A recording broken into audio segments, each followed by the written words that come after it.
Now, Germany has decided to lift a ban on featuring Nazi symbols in video games. The country's regulatory body will not allow symbols like swastika, will now allow, which I'm saying is like symbols like swastika in video games, but their use must serve an artistic or scientific purpose. If the symbols are used to represent particular events in history, they will not be censored. This was a long-standing ban in the country and was ridiculed on several occasions. Last year, video game Wolfenstein 2, the new Colossus, was censored for the German audience. The game makers digitally removed Hitler's famous moustache and replaced the swastika with triangular symbols. And I'm joined by Ira Spitzer, WION's correspondent from Berlin. Why has this decision been taken to allow to use certain symbols directly associated with Nazi Germany in the field of scientific inquiry and art? Why has this shift taken place?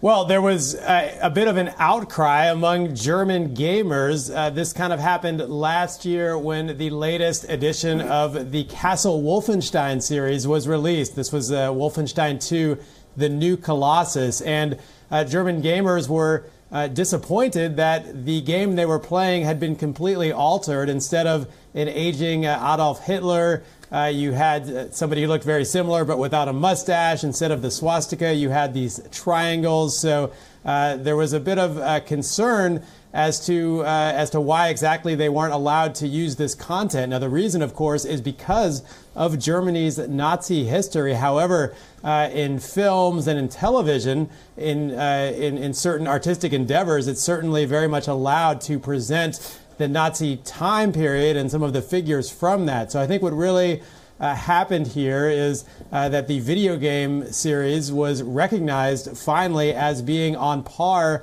creatively with a film. And so the creators were allowed to have that license to use Nazi symbols. Now, the video game regulation body does maintain the right to look at this on a case-by-case basis. And I would assume if a game seems to have sort of Nazi sympathies or something like that, they certainly still could ban it, but certainly a victory for the Wolfenstein franchise as well as its fans here in Germany. But then it's like a lot of people have this apprehension that it mainstreams certain symbols which are directly associated with era with which the German and the Germany today does not identify with.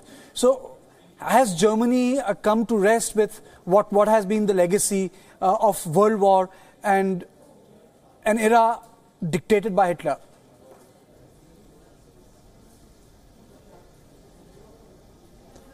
Well, excuse me, I wasn't completely able to understand that question, but we'll talk for a second about the sort of far-right scene in Germany today. It is true that there is the first far-right party in the German parliament in over 60 years, the AfD, the Alternative for Germany Party. And while they have rejected Nazi ideology, there is certainly worry here about whether Germany is really remembering its Nazi past properly. And this video game situation certainly plays into that debate a little bit. However, I think I don't think it's really been that controversial here because, again, video games have changed so much over the past 20 years. So I think what was true 20 years ago in Germany, suddenly the regulators are starting to realize they have to look at video games with a bit of a different outlook and see them more as one might see a film or a book or something and judge along those lines. If it does not have sort of explicitly a positive representation of that Nazi past, if it's simply, if the Nazis are the villains, as they almost always are in these games, I think the feeling here is that should be okay, but shouldn't take away from Germany's responsibility to remember the horrors of the Holocaust and the Nazi past.